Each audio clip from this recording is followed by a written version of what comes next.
Hello there, YouTube. I don't have the same energy I used to have, but I'm going to try to come back and produce some videos. But I wanted to first come on and tell you where I've been for the last 14 months. And I'm going to do a bit of crochet while we talk. Back in February 2024, the pain in my right knee and my hips really escalated to a point where I could not continue to produce videos. Having to pick up the computer and the camera and the mic and all of these things and get up and down, up and down, up and down to the cutting table, ironing board, etc. I couldn't do it anymore. I went to see the orthopedic in June because the shots that they were giving me were not working. He said he wasn't going to mince any words and that my right knee was bone on bone and it needed to be replaced. We set a schedule for July 30th for my complete knee replacement on the right side.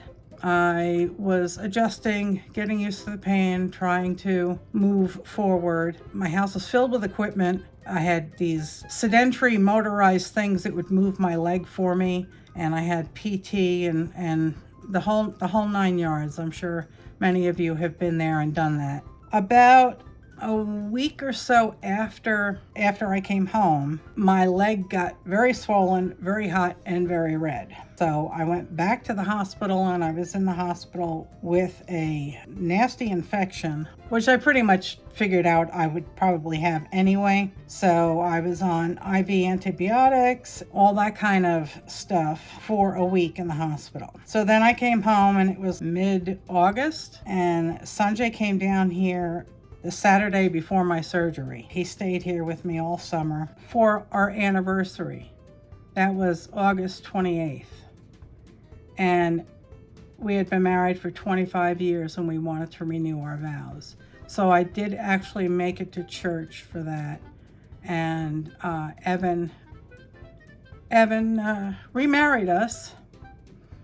And it was the second happiest day I've ever had. And of course the whole church was there and cheered us on and everything. And it was a beautiful moment. Tired, just exhausted. I had no energy, but I got through all the PT and everything. And then September rolled around and Sanjay went back up to New York and I was adjusting. I was getting used to it. I was still using my walker. And then Hurricane Helene decided to pay us a visit and that was fun.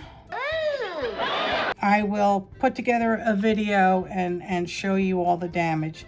Luckily, thank you, Jesus, I prayed to him throughout the entire storm and he came through for me and my house is safe. My animals were safe. It was just the road to get here was basically gone. I have a very, very, very long driveway and it starts at the road. It comes down past my neighbor's house, comes up over my bridge, and then continues up the mountain towards my house. It's a loop, so it's twice as long.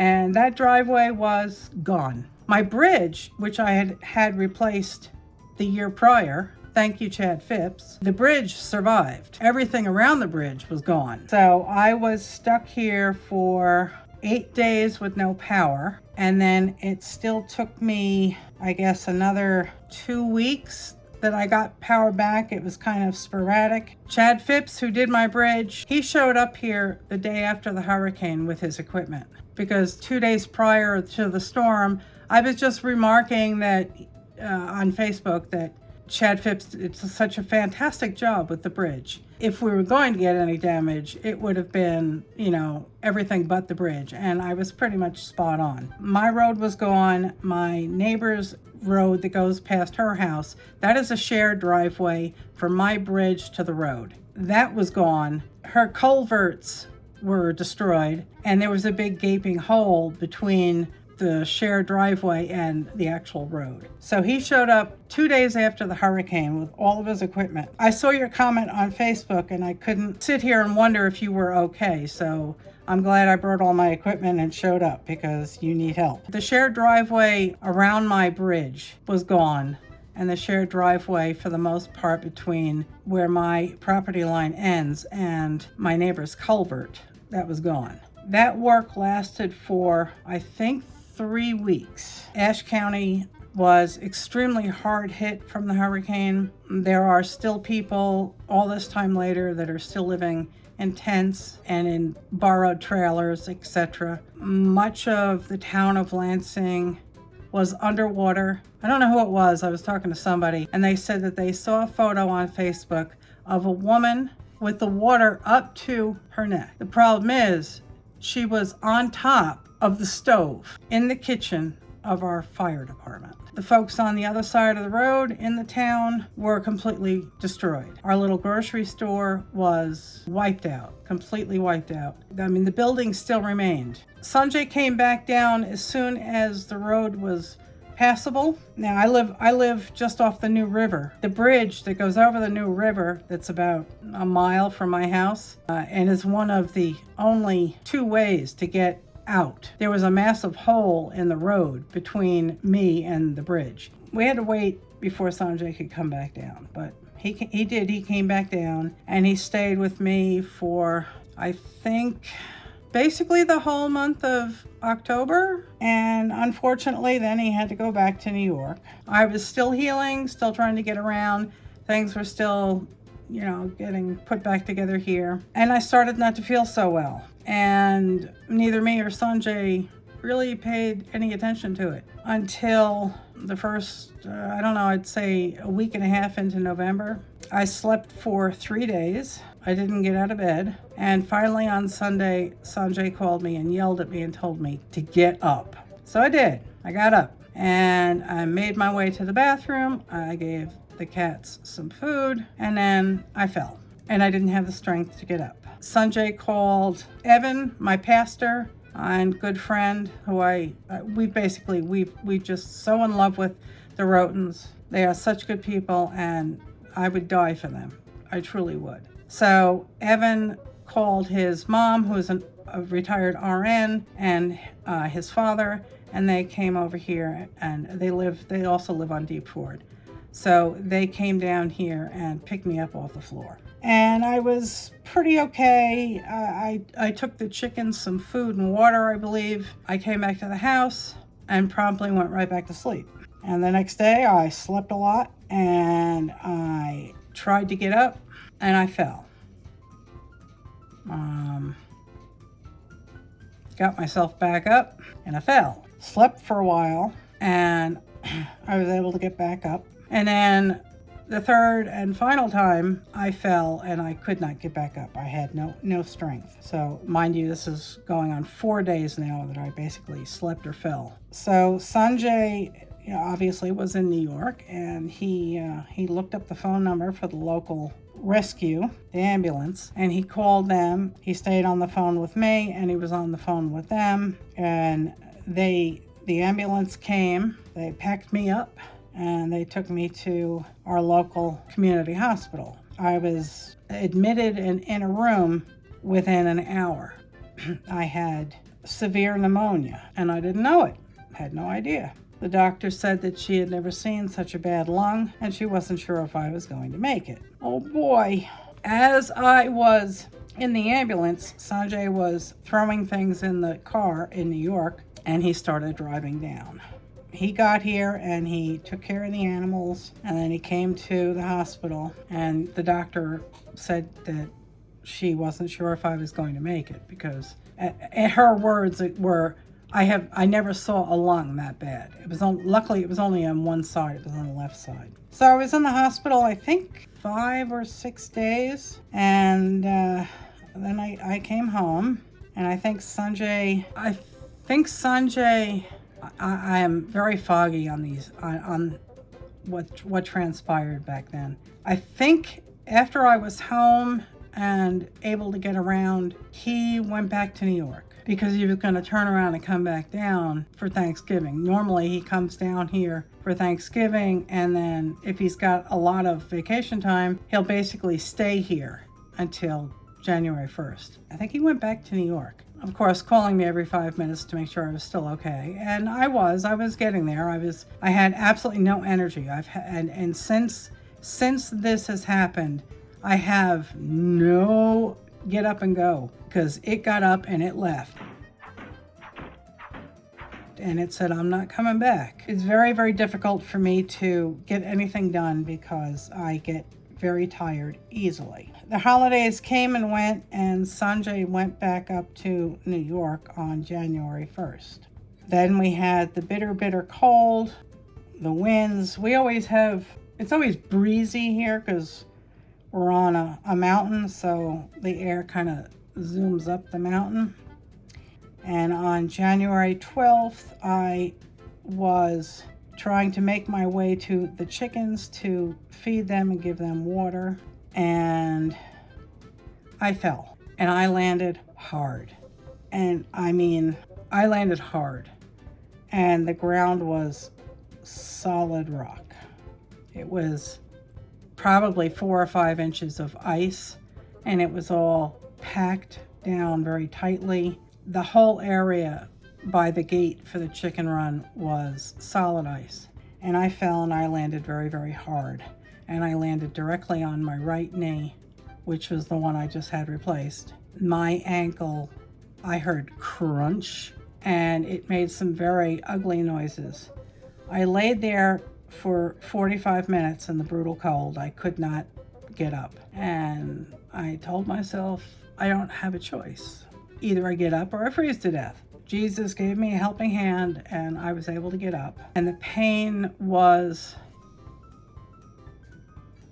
it was mind-numbing, the pain that I felt. It was incredibly painful. Every time I moved my right leg, I heard crunch.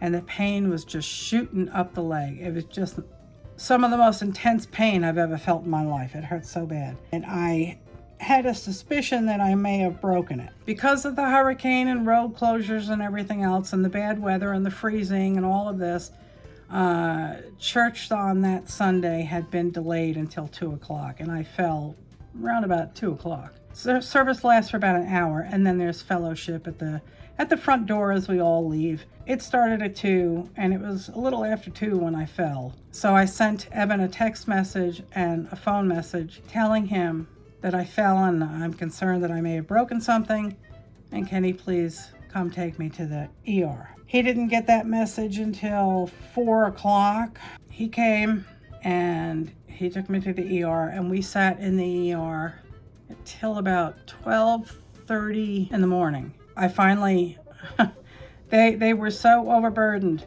I think every kid in Ashe County fell and bumped their head on the ice that day, because the emergency room was filled with kids that had bumps on their heads. So they they pushed me into a hall that was unoccupied, and took a portable x-ray machine out and took x-rays of my ankle. I think around 12:30, 1 o'clock, I finally got called into an exam room. And they looked at the x-rays, and they said it's not broken, but it's probably severely sprained. And they recommended that I follow up with my orthopedic immediately because of the knee. I followed up with the ER, with my ortho. We took some detailed x-rays. I don't know how many scheduled weeks it was. I was going back to the orthopedic for new films and to see how I was healing. So I had films that were, I think, a month old there, and they took new ones, and we compared them, and the doctor was very nice. I mean, he let me get right up into the screen with him, and we were looking at all the different joints and pieces and bits, and there was no damage to the knee. There was no damage to the ankle, nothing broken in the ankle.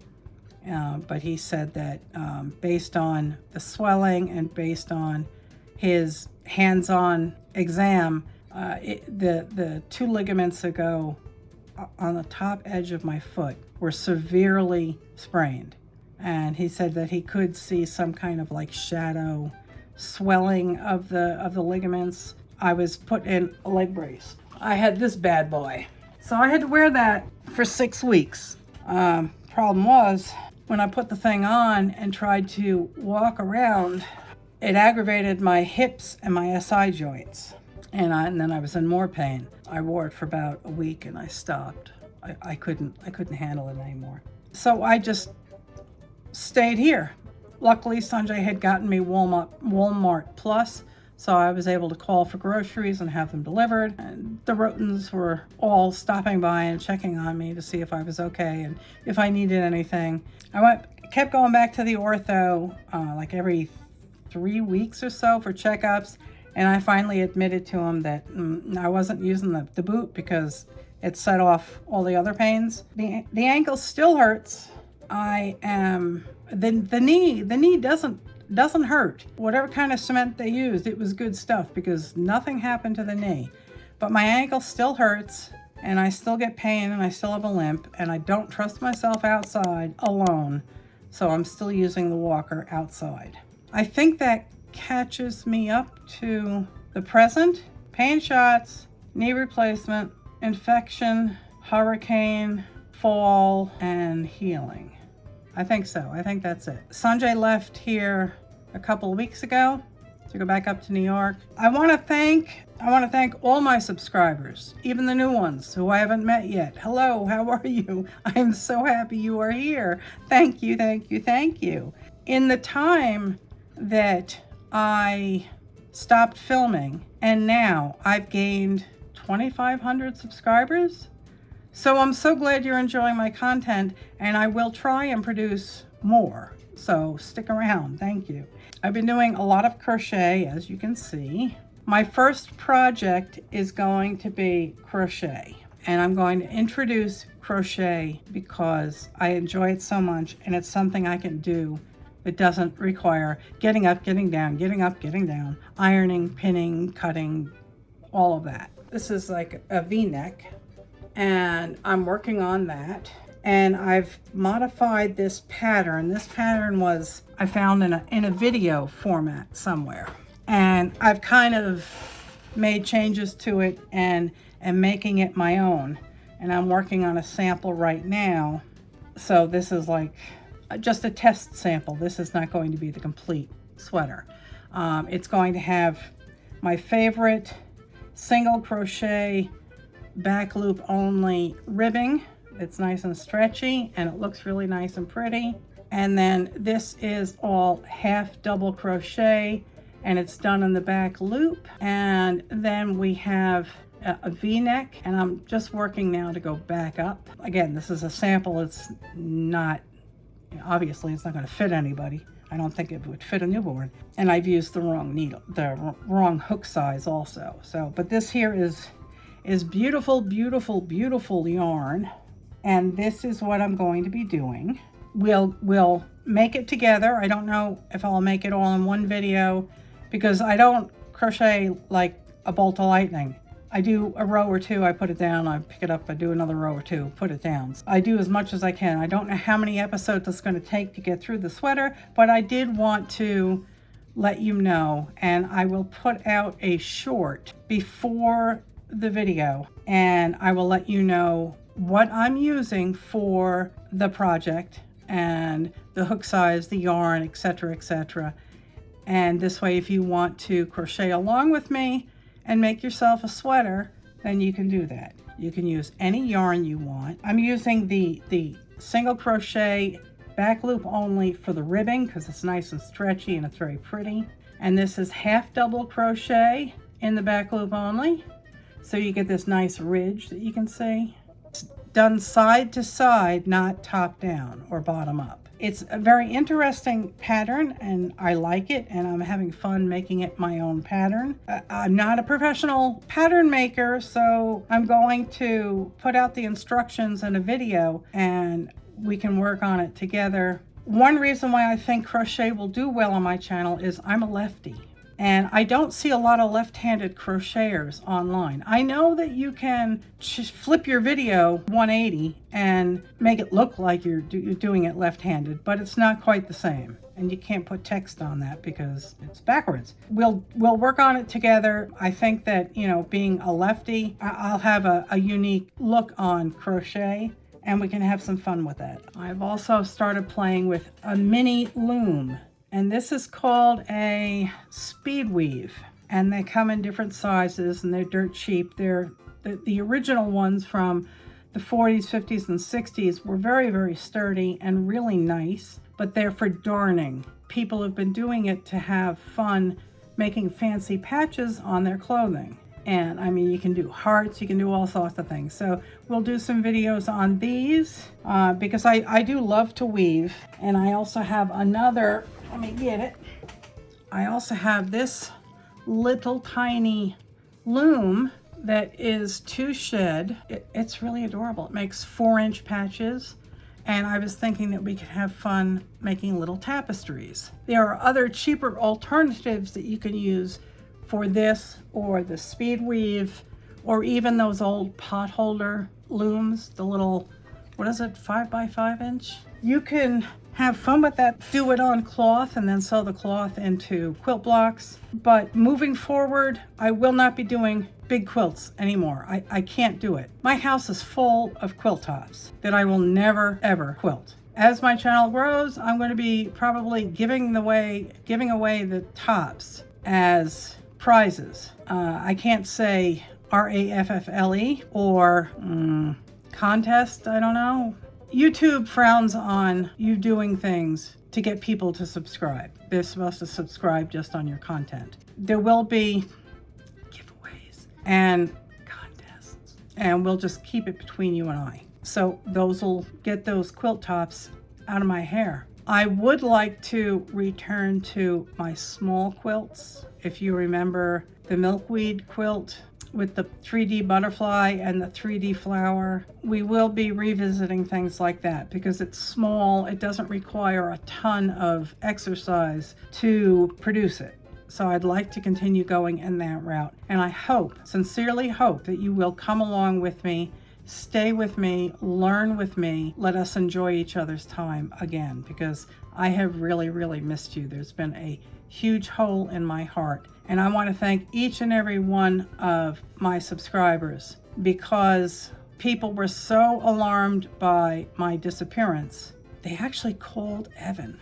They called the pastor of my church, and they were trying to check up on me to see what happened and if I was okay. So I want to thank you ever so much for loving me so very much. I don't deserve it, but thank you, thank you, thank you. Evan called and told me that people had been calling him, checking up on me and wanting to know if I was alive and if I was okay, and did I come through the hurricane okay, and oh my God, thank you. That really touched me.